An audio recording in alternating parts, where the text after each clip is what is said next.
Tout le monde connaît les Anonymous, mais trop peu de gens savent réellement ce que ce nom signifie et à quoi il est relié. Est-ce que les Anonymous sont un groupe? Est-ce qu'ils sont gentils, méchants? Tant de questions auxquelles je vais tenter de répondre dans cette vidéo. Pour commencer, faisons un peu d'histoire.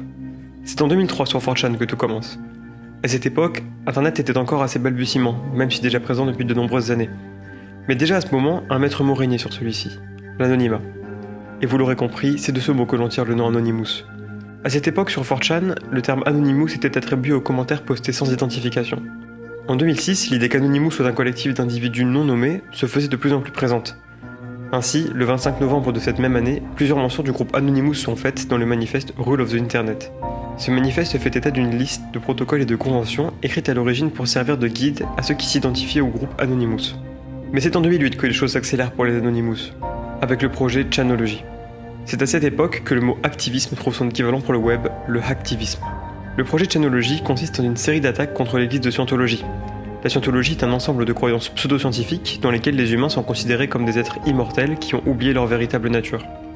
Ce mouvement se rapproche fortement d'une secte ou d'une religion.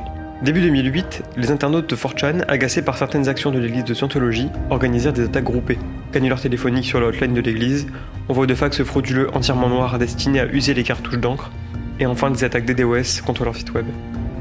Une attaque DDoS consiste à envoyer des millions de requêtes à un serveur dans le but de le faire saturer et ainsi de rendre le service ou site web inaccessible. Vous avez peut-être d'ailleurs déjà participé à une attaque de ce genre sans même le savoir. En effet, des millions de machines ont été infectées par différents malwares dans le but d'en faire des ordinateurs zombies, afin de se constituer ce qu'on appelle un parc d'ordinateurs. En apparence, lorsque vous utilisez l'ordinateur, rien ne paraît différent. Mais lorsque l'auteur du malware active celui-ci, votre ordinateur est utilisé pour envoyer des requêtes en boucle au serveur visé par l'attaque. Répétez ce schéma avec des milliers voire des millions d'ordinateurs infectés et vous obtenez une attaque DDoS.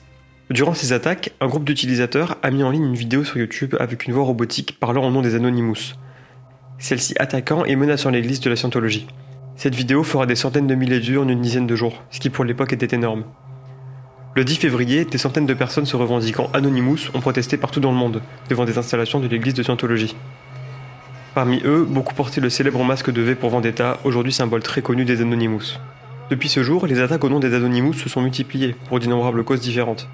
Une phrase ressortait d'ailleurs fréquemment. We are anonymous. We are legion. We do not forgive. We do not forget. Expect us.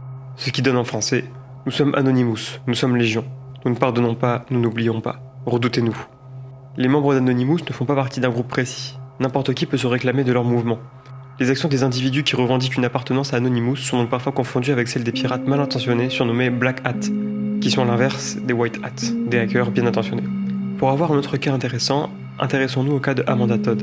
Des Anonymous ont lancé l'opération #OPAmanda pour retrouver le harceleur à l'origine du suicide d'Amanda Todd en 2012. Cette affaire avait fait grand bruit à l'époque. Peu avant sa mort, elle publie sur YouTube une vidéo dans laquelle elle raconte les faits qui l'ont poussée à vouloir se suicider sur des morceaux de papier.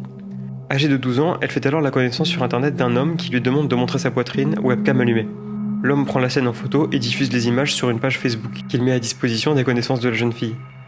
Amanda a changé d'école plusieurs fois, mais l'homme la retrouve toujours, envoyant les photos à ses nouveaux camarades. Les Anonymous se mettent alors en tête de retrouver son harceleur, et ils parviennent à le retrouver après de multiples recherches et publient son nom ainsi que son adresse sur YouTube. Il s'agit de Cody Maxon. Le message est clair, peu importe qui vous êtes, si les Anonymous en ont après vous, ils vous retrouveront. En bref, les Anonymous ne sont ni gentils ni méchants.